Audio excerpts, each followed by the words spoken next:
Hi, and welcome to Choski's Review. I'm your host, Josh Cho. This is Whiskey Review number 4. And the last review I just did was on the Glenlivet 18. Fantastic whiskey. And really excited today because I'm going to be doing a review on a special, quite unique bottle that there aren't that many of them around, but if you're in LA you probably can find it. In the next month they should still have it. And that bottle is a bottle that was still also from the Glenlivet distillery, except it's specially bottled by an independent bottler company called Signatory Vintage. Just a little quick history to get my notes, because I don't have this memorized.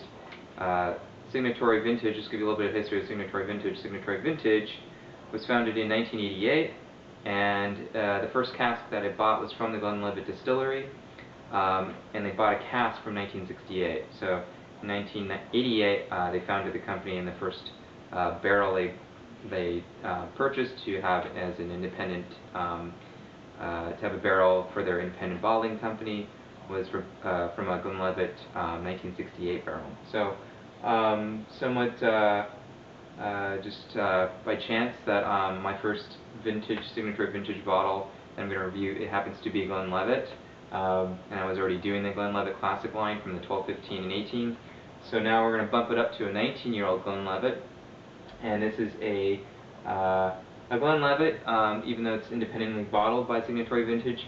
What they do is they just buy a barrel from a variety of different distilleries, and they buy single barrels, and they get to keep that barrel and do whatever they want with it. Essentially, what makes it quite unique is that they don't have to cut down the ABV level. They don't have to chill filter it if it's not chill filtered from the original process, and they don't have to add any color. They often don't add any color. I believe all of their independent, all of the bottles from the independent bottler, Signatory Vintage, do not add any color.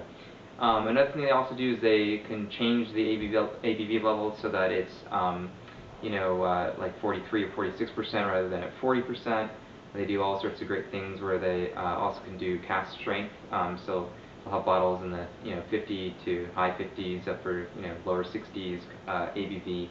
But this one is actually not cask strength. So this bottle that I have here that I'm going to be reviewing is on the Glenlivet, and it's a 46% is the ABV for this bottle. This is the bottle that was handpicked by K&L Wine Merchants. They're a wine and spirit shop in Hollywood, at least the one that's closest to my neighborhood. And I got it about a couple weeks ago in November. I feel like they probably should have the bottle still until the end of the holiday season. It's something that they've provided for, I think, at least a year or two. They've mentioned online where they've picked barrels from the Glenlivet range that's from the Signatory Vintage line to do some, sort of interesting sherry-influenced Glenlivet whiskeys. And this one is the one that's the longest I think they provided since the last one. So the last one I think was like 18 or 17 years, and now it's been a year older, so it's a 19-year-old first fill sherry butt Glenlivet. And as mentioned, it's from a single cask, so the cask number has a number on the label actually.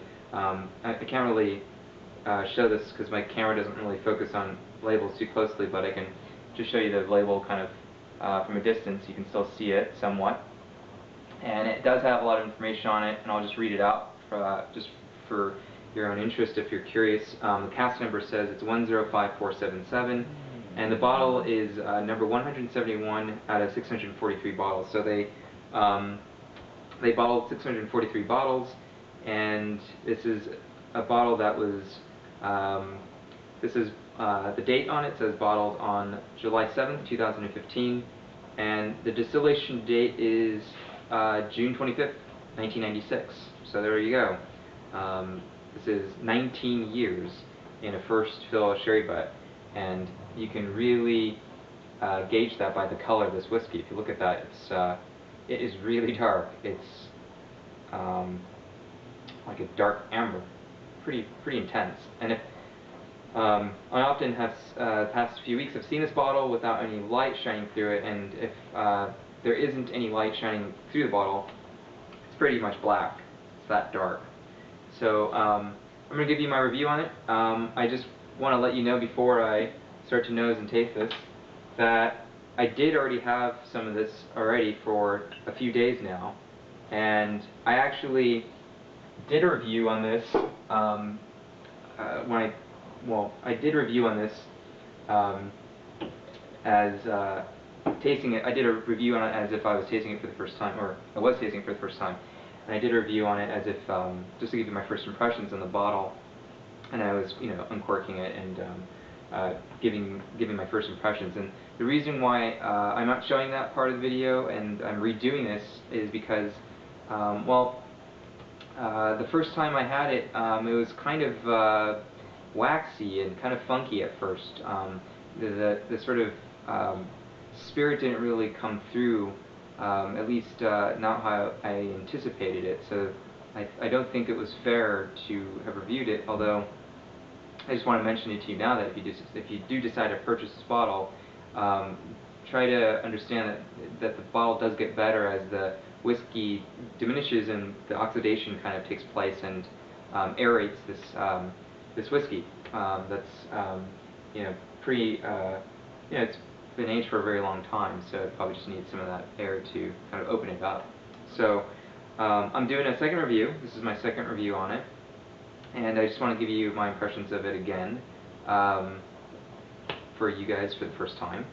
And I want to say that it is better. It is a much better whiskey after it starts to oxidize. So I'll get right to the nose.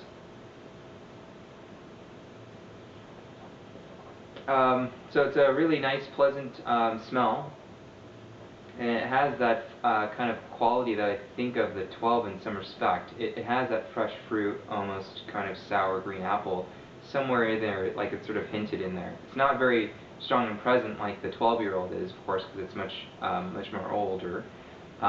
So there's a little bit of that, and on top of it, because it's got that first of all sherry influence, it's remarkably sweeter, darker, has much more heavier tones. Like I can definitely smell caramel and toffee and almonds and candied nuts and dark fruits, baked fruits. So it's really quite sweet. However, I was a little bit disappointed, and the disappointment was in my expectations of this first of all sherry whiskey to kind of be somewhat similar to a Glendronach or a Macallan. I don't know why I compared those two. I guess maybe because those are the only two dominant sherry sort of influenced whiskeys that I really enjoy, and the ones that I really kind of associate when I think of sherried whiskey.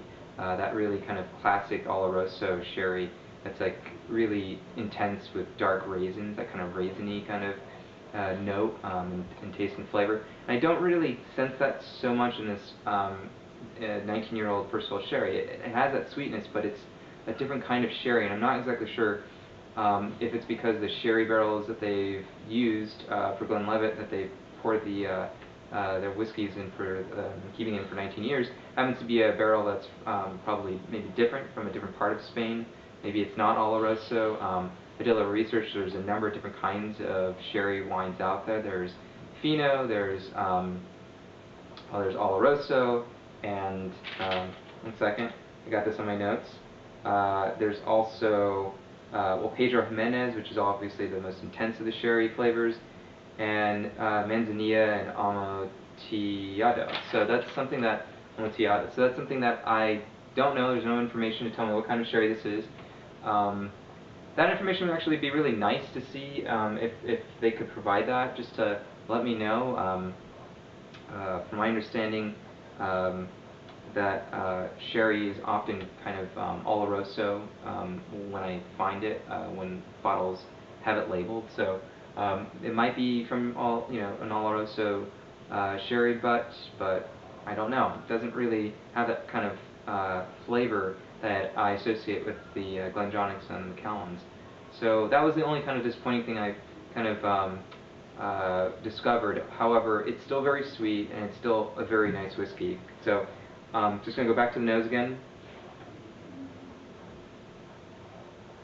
Yeah, it's a really beautiful smell nonetheless. It's very floral, it's very sweet, quite complex.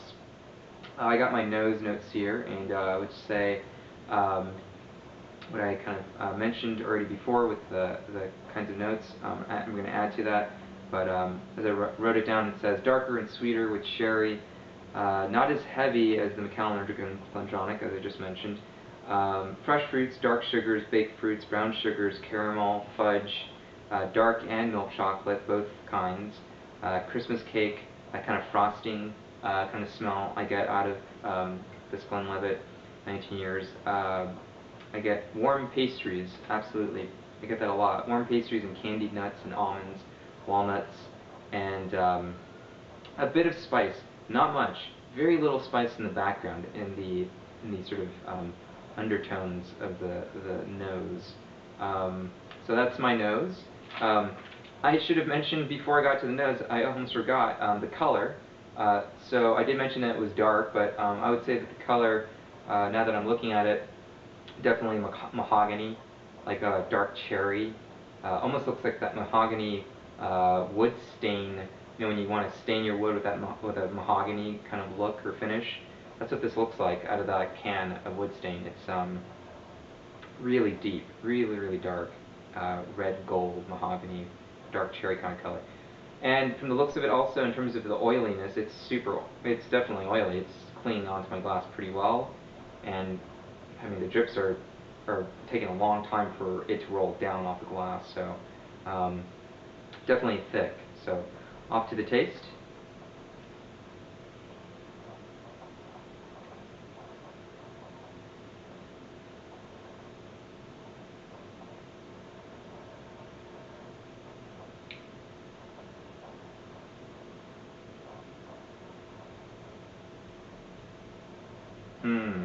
That's nice. Really nice development.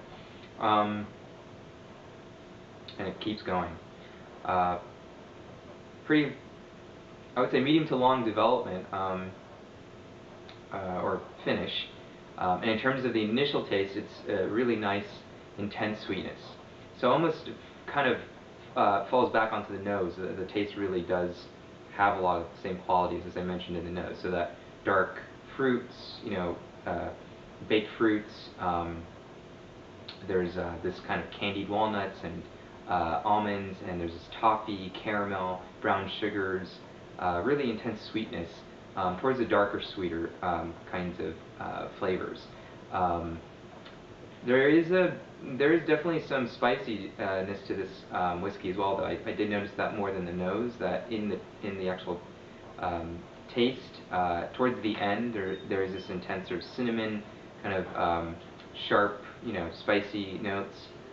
Pleasant ones, I would say. Still, they're not harsh or anything. They do the kind of development's quite gradual into the spicy portions of the taste.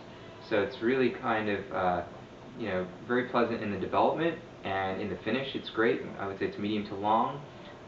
And there's a little bit of actually the 12-year kind of the classic 12-year-old, the kind of green apple and that sort of slightly sour, fresh, citrusy kind of fruit notes in the taste. Not so much in the nose, but I do kind of sense that in the taste, and that's why I thought of bringing in the 12-year-old and kind of smelling them and tasting them side by side, and maybe getting a little bit hint of seeing if that's in the 19-year-old sherry butt.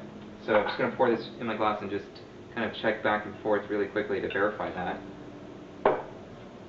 And I just do that just to kind of, you know, mix it up and get a sort of a deeper sort of appreciation of the whiskey by comparing them to the same distillery, to kind of see the nuances and differences in how the barrels kind of change the whiskey, but also how the base spirit sort of maybe still stays in the nose and in the taste, even with the differences in the age and also the barrel.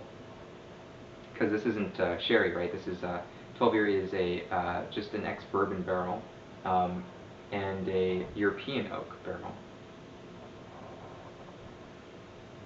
So I'm just going to quickly nose it. And it's really, actually, in the nose,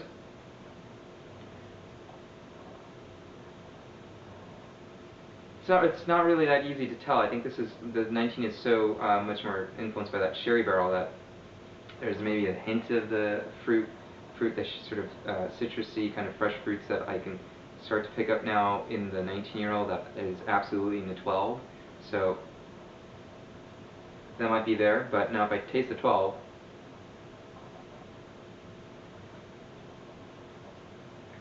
oh yeah, super classic Glenlivet, that, you know, ripe green apple and pear kind of coming through. Let me try the 19 now. I should probably wash my mouth with water, but I'm just going to go straight to this. And I do notice that similarity, actually. There is a little bit of that hint of that green apple in the background. I would say that it's a interesting sherry influenced whiskey. For those who are huge sherry lovers, I would just be cautious to let you know that if you do want to purchase it, that it's not going to be what you think of if you're associating it with the Glendronach or Macallan range of that sherry kind of profile. It's a different kind of sherry. It's the first time I kind of recognized a very nuanced kind of sherry, so I thought that was interesting. When I first cracked it open and I had my first sip of it, I must say it was kind of off-putting, and that was probably just the whiskey just not aerating enough. Because after about a few more pours, the whiskey had gotten considerably better in terms of how it smells and tastes. None of that waxiness or that kind of off note came through, and so I would say that it's a whiskey worth investigating. I wouldn't say I'm that crazy about it, only because I really like the I had kind of thought the sherry that I had in mind when I got it was more of a Macallan or Glendronach. Naive of me possibly to make that assumption, but it's not a bad whiskey. Just be forewarned about that. If I had to give a rating, I would say probably 96 out of 100. That's my score for the Glenlivet 19-year first full sherry butt from the Signatory Vintage Independent Bottling Company. Okay, till next time, cheers and happy drinking.